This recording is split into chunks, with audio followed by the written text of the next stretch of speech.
the most kind-hearted and inspiring influencer, very respected celebrity, Professor Nay Oak, to come on stage and share a few words about Thingyn. Please give him a warm welcome.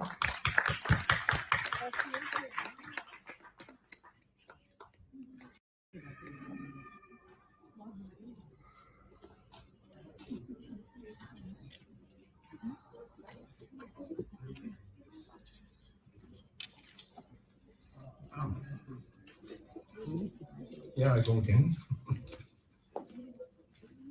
As Laliji said just now, the Hindu Holi festival and the Myanmar Thingyn festivals have many similarities, although their purposes are different.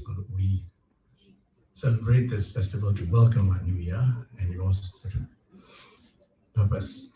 But anyway, the similarities are that both festivals are full of merrymaking, singing, dancing, feasting. The only difference is you use colored powder to throw at each other. We with water. So it makes the Hindu Holi festival more colorful.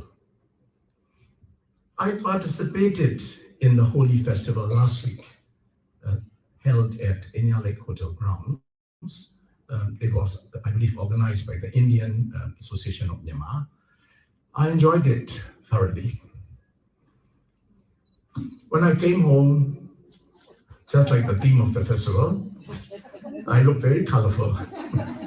My staff was quite amazed to see me in so many colors. But the colorfulness did not end there. When I went to have my shampoo and shower, the first thing in my life, all colored waters, blue and pink and yellow, streaming down my body.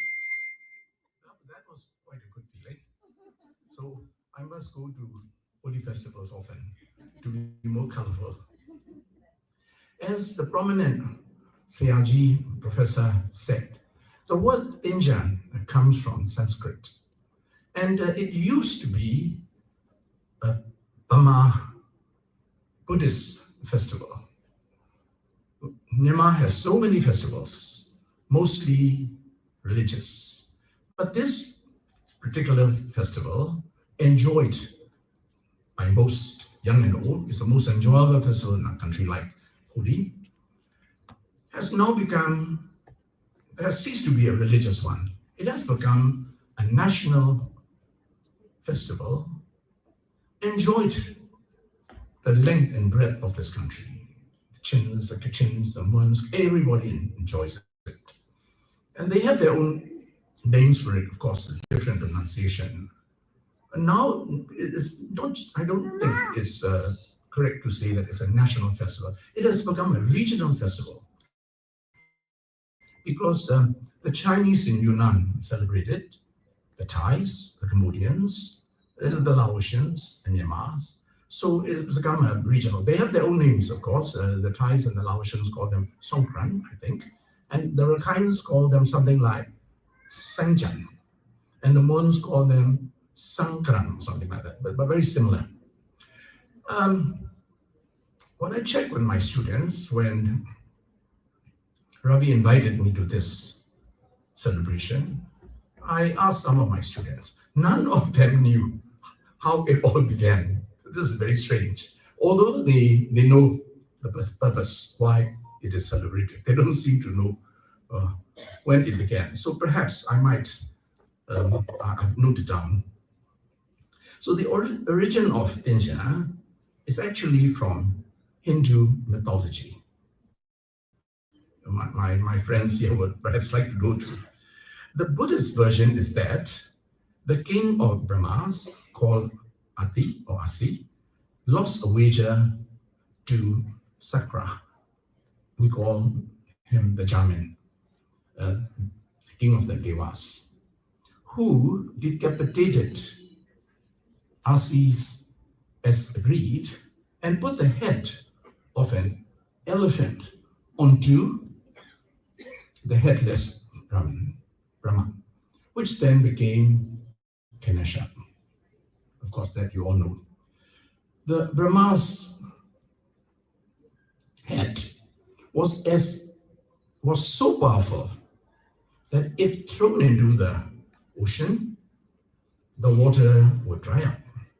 If thrown onto land, it would scorch the earth. If thrown into the air, it would ignite the sky. Therefore, the Jamin ordained that the Brahma's head be carried in turns by a goddess for 1 year. Thus, the Buddhist New Year at the time signifies the changing of hands of the Brahma's head. So we in the past believe that every time the Brahma heads change hands of the caretaker, then we'll bring in the New Year. Historical evidence shows that Thingyn was first celebrated during the Bagan period. Stone inscriptions attest that it was celebrated throughout the reign of King Anwata in the 11th century, continuing into the 12th and the 3rd centuries. It was believed that the Jamin descended to earth during the festival. The first day of the festival is named Achunit, which means welcoming day. Now, it is celebrated to prepare for the arrival of the Jamin, the Lord of Dimas. So what we do is, in our houses, we buy small clay pots and put 7 different varieties of flowers. 7 to represent persons born on 7 different days, to welcome this, and we keep this pot all throughout the festival in front of our house. That is to welcome the Lord of the Devas. So the first day is called Achunit. I think it's on the 13th this year, which means welcoming day. The day people prepare to welcome the Jamin. The second day of the festival is named Achanit, which means the day of his descent. This day the Jamin would arrive on earth. The third, and in leap years, the third and the fourth day are named Achatnit, which means the day of sojourn. I mean, a day on leap years, 2 days, the Lord would stay on earth. And the last day is called Atenit, which means the day of ascent, going up, which is followed by our New Year's Day, of course. In ancient times, a cannon was fired from the royal palace to notify the people that Thingyn, the Jamin, had descended earth. In Myanmar, we call it Thingyn, meaning a cannon that makes only a loud noise but causes no harm. So this term is still used today. If there's a fuss about so many things, which is making a lot of noise but harmless, then you say this is Thingyn. Yeah, we still use it, although the cannon is not fired these days for the festival, beginning of the festival.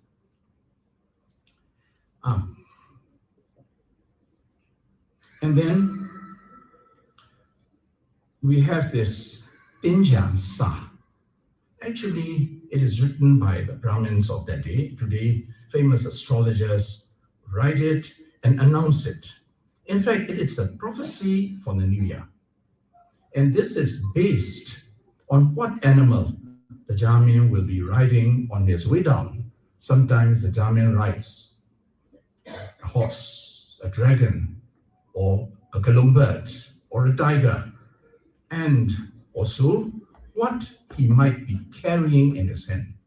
Sometimes the Jamin would carry a sword, or a flaming torch. That's very bad woman, or a bolt of thunder, even worse, I think.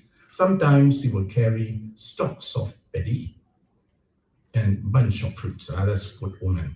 And upon that, I think the astrologers would write down what lies ahead in the new year. In ancient times, of course, Myanmar communities, including the members of the royal family, would come out of their boats. Like Laliji said, it is not a family festival, but to mix with society. They would come out with bowls of water, and using eugenia leaves, they would sprinkle water on their neighbors and passers-by. But with the changing of time, the custom of water sprinkling became water throwing, with all kinds of vessels, from tin can big bowls to all kinds of devices like water sprays, hoses, squirts, even water balloons. But this is done in goodwill and in good faith, so nobody gets offended. Sometimes boys would tease girls. You have to forgive, because after all, they are all in a festive mood. And sometimes you get angry when your nice clothes get drenched in Thingyn water. Again, this is as the young ladies who just danced now, and their song says, please pour me with Thingyn water, because I know it is for my well-being. It's so hot, it will cool you down, and for good health. Well, that's the spirit of our Thingyn. And today, of course, things have changed. Today, in big cities, there will be many pandals constructed especially for the festival. The mayor's pandals are usually the biggest and the most ornate ones. There would be an elevated platform where damsels in new uniform would entertain, just like now, crowds with Thingyn dances, while popular singers sing lively Thingyn songs. You just heard one of them. This is really very popular.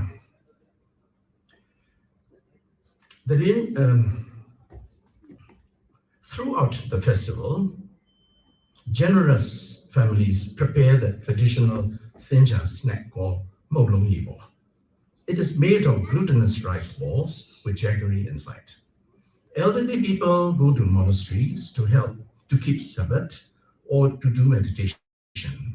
On New Year's Day, all festivities and merrymaking stop, and it is time to perform meritorious deeds, like releasing fish in lakes and rivers, paying obeisance, washing the hair of elderly people, or offering food donations called sadudita to anybody and everybody in the communities. It is also customary to prepare this adaona, which is almost a custom that we still follow.